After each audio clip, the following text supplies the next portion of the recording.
Hello, everybody, and welcome back to the second shelf.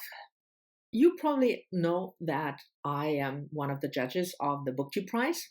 And if you've never heard of the Booktube Prize, I will leave all relevant links down below. The Booktube Prize has a website, has an own YouTube channel, and the Booktube Prize is organized by Robert from Haus, who also has a Booktube channel. So I will leave the link to his channel down below because it's really worth checking out and subscribing if you haven't yet. But you all subscribe to the Booktube Prize channel and to Robert's channel, right? But anyway, so the Booktube Prize is a prize where people involved in Booktube, whether it's a content creator, whether it's subscribers, commenters, are the judges for a book prize that Robert started last year. And we had, first we started only with fiction. Now we have 2 categories, fiction and non-fiction. And next year we will have 3 categories, fiction, non-fiction, and translated fiction. And soon enough, I'm sure this will become the most important book prize ever of the whole world or something.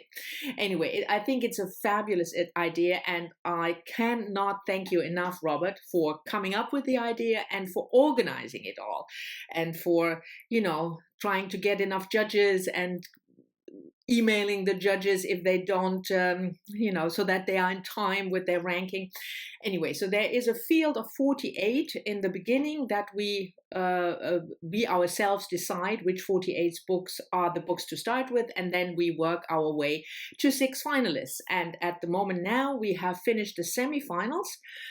And I've been a slacker with making videos because I've been judging the Booktube Prize from the beginning. But now with the semifinals, I thought, come on now, make a video about it. Because, that's what you should do if you have a Booktube channel and are one of the judges. So I was a judge for the semifinals fiction, group A. And what you have to do, if you're not familiar with the system, is you have to rank the 6 books in your group. There are always 6 in your groups in each round. You have to rank them from 1 to 6, so 1 being the best and 6 being the worst. So you don't give points, you don't give grades, you don't give ratings, you have to rank them. And then the 3 best ranked books in each group will go on to the next one. So now 3 books from my group and 3 books from the other fiction group will go on to the finals. And the finals will be judged now, and then the winner will be announced on the 2nd of October. Unfortunately, because of COVID, not in a live event, but probably in a live stream. And Robert will do a live stream. But hopefully next year we will have a live event again. And by the way, I think I said that the Booktube Prize started last year, but it was 2019. Anyway, on to my group. So I had to judge 6 fiction works, all published in the US in 2020. That's the rule. And I will just name them very briefly in alphabetical order, author's name order. So there is Brit Bennett, The Vanishing Half, about 2 sisters, black sisters, but very light skin, and one is passing as white and lives a white life, and the other one is deciding to live a quote-unquote black life, marrying a black man. And then plot ensues from there. Then we have Emma Donoghue, The Pull of the Stars, historical fiction set in 1918, centering around a nurse, Julia Power, who is working in a maternity ward during not only the First World War, but during the influenza pandemic. Then we have Hilary Mantel, The Mirror and the Light, the 3rd and last book in her Cromwell series. So also historical fiction about Thomas Cromwell. Then we have Colum McCann, a pyrogon. And an apeirogon is a shape with an infinite but still countable number of sides. Yeah, right.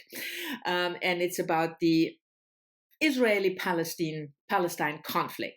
And then we have Maggie O'Farrell, Hamnet, also historical fiction about the death of Shakespeare's son, Hamnet, centering around the son and his twin sister and the mother. So Shakespeare is only a remote side figure in this book. So this is future editing Britta realizing that she forgot a book in the alphabetical list. And that was the last one, Kate Elizabeth Russell, My Dark Vanessa, about a young girl, a 15-year-old girl, who is groomed by her 42-year-old teacher into an affair. And Vanessa at 15 believes it's love, and but you can question that, and she will question that as well when she is older. That will be inserted as editing Britta in the future. Okay, so now I can close the alphabetical order and tell you my ranking. And I will do that as every other judge who films ranking videos also does. So I'm just following their lead. I will just start with number 6, so the lowest, and work my way up to number 1. So number 6 was Colum McCann's book, A Pyragon. I read this book already way before the Booktube Prize because it was also on the Booker long list last year.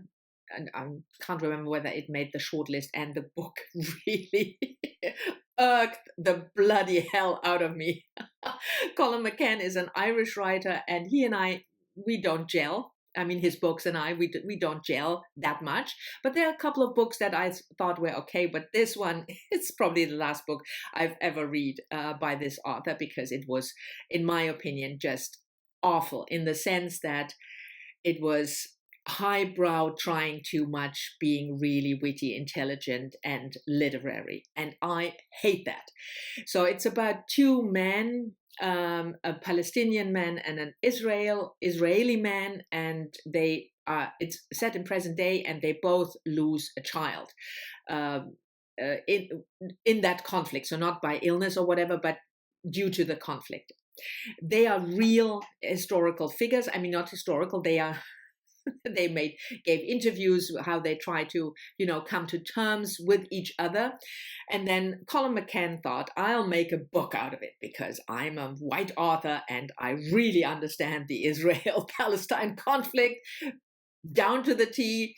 And I'm spitting all over the place here. I'm sorry.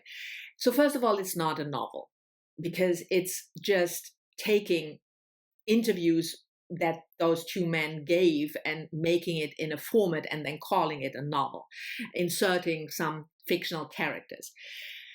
And I just don't want to read, some convoluted ideas about this very, very complex conflict from an Irish author who has not even lived there or has no real knowledge about the area and this conflict. At least that's what comes across in the book for me.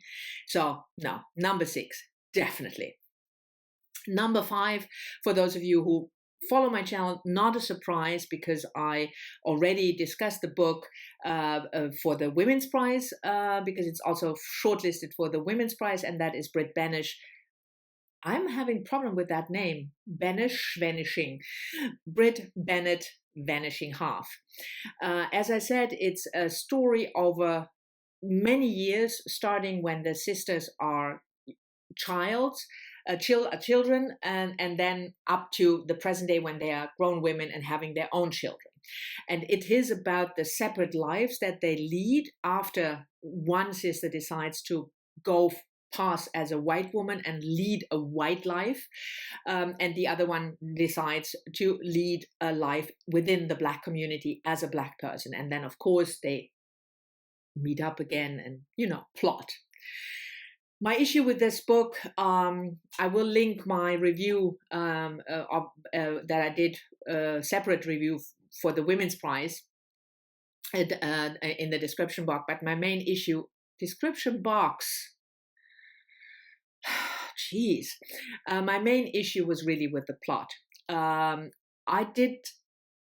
like the premise, but the fact that if an author has to rely not on one or two, but on countless coincidences in order to make her plot idea work, you should just write a different book and come up with a different plot.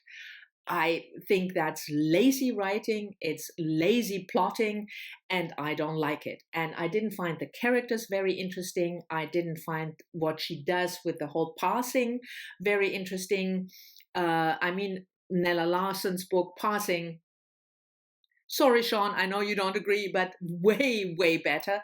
So it just didn't work for me. So it was in fifth place, I'm sorry. And now we are on to the fourth place.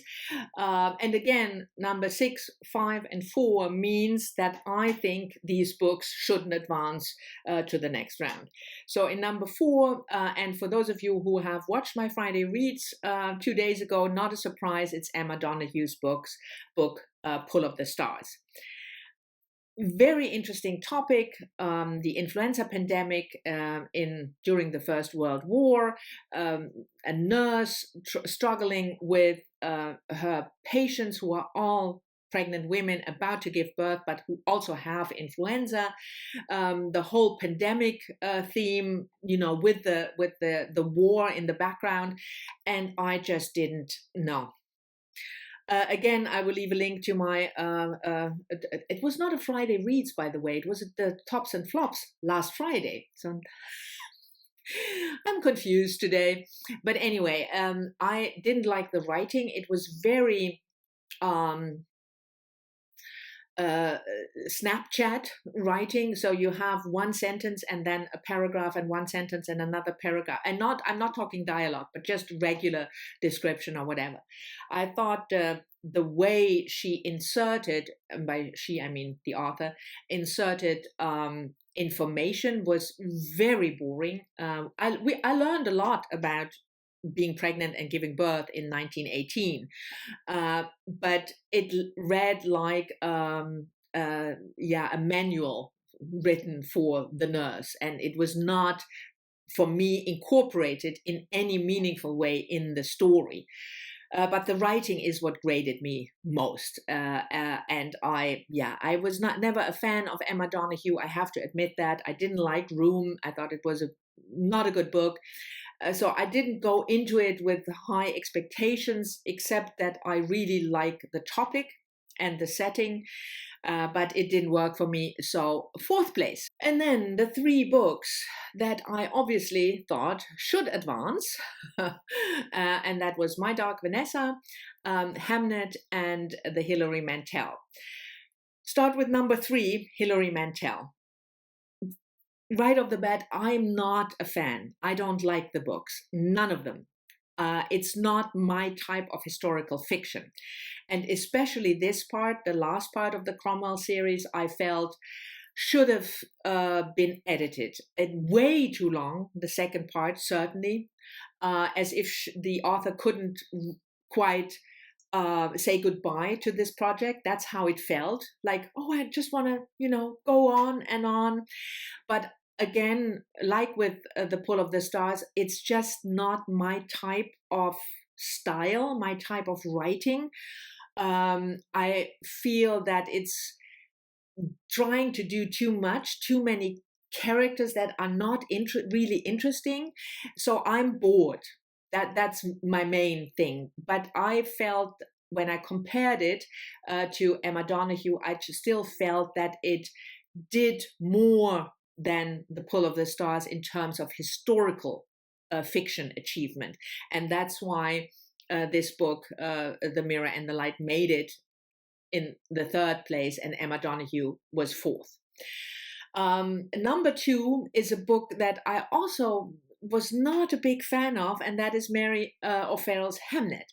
But that is the thing with the Booktube Prize. Like I said in the beginning, it's not about giving ratings, but it's about ranking. And I think that's a very interesting way, if you have a group of books, I would probably give a lot of 2-star ratings except for the Epeirogon. But I still have to rank those books, and that I think that works really well. So anyway, Hamnet, not a big fan. I thought it was, if it is a book about grief, that's how it is presented, and about the loss of a child. For me, if the death occurs after 2/3 of the book, then what we call in German Thema verfehlt. You just missed your mark. Then it's not a book about grief. It's a book about a relationship between Shakespeare and his wife that I didn't find particularly engaging or interesting. I didn't like the fact that Agnes, the wife, in order to make her interesting, quote unquote, she had to be a sort of herbal witch lady. That is unnecessary for me. I did not like the way the characters were presented. So it was not a big success for me, but in this group, I thought it was second place because it did something interesting, even though for me it was not successful, but it did something more interesting than The Mirror and the Light or the other historical fiction, Emma Donoghue's Pull of the Star. Funny, by the way, that we have that many historical fiction, at least in my group, in the finals. And then again, if you watch my tops and flops last Friday, not a surprise. Number one is Kate Elizabeth's book, My Dark Vanessa, about a young woman, Vanessa, who is 15 in 2000. The book has two timelines, 2000 and 2017.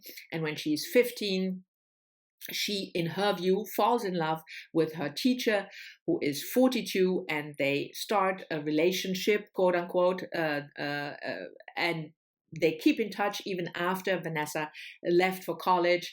And then in 2017, Vanessa is forced to re-examine what happened back then when, the Me Too movement, but in particular, accusations are made against this teacher by other women who were also groomed, because that's what happened. And I thought it was an excellent book, not easy to read, but an excellent book tackling a very, very important but also difficult subject.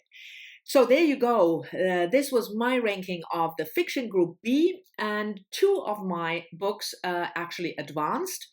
So Hamnet advanced and Dark Vanessa advanced, and not surprising because most people loved the book, The Vanishing Half also advanced. And I will be judging fiction in the finals, and there are three books, of course, from the other group A, and I have to look that up in order to not mess up the alphabetical order. So we have first The Death of Vivek Oji by Akpekwe Emezi. Then we have Carter Sickles' book, The Prettiest Star, and Douglas Stewart, Shuggie Bain. I have read Shuggie Bain already, so I only need to read Prettiest Star and the Vivek Oji book for the finals. And I have to hand in my ranking end of September. And again, the winner will be announced on the 2nd of October. And it probably will be a live stream like last year. And I hope you will all tune in. And also, if you haven't, sign up to be a judge for the next year when we need even more judges, because we have a third category, translated fiction. Anyway, so this was my semifinals fiction group B ranking for the Booktube Prize. Thank you very much for watching. I hope you've enjoyed it. As always, I'm looking forward to your comments, and I'll see you all soon in the next one.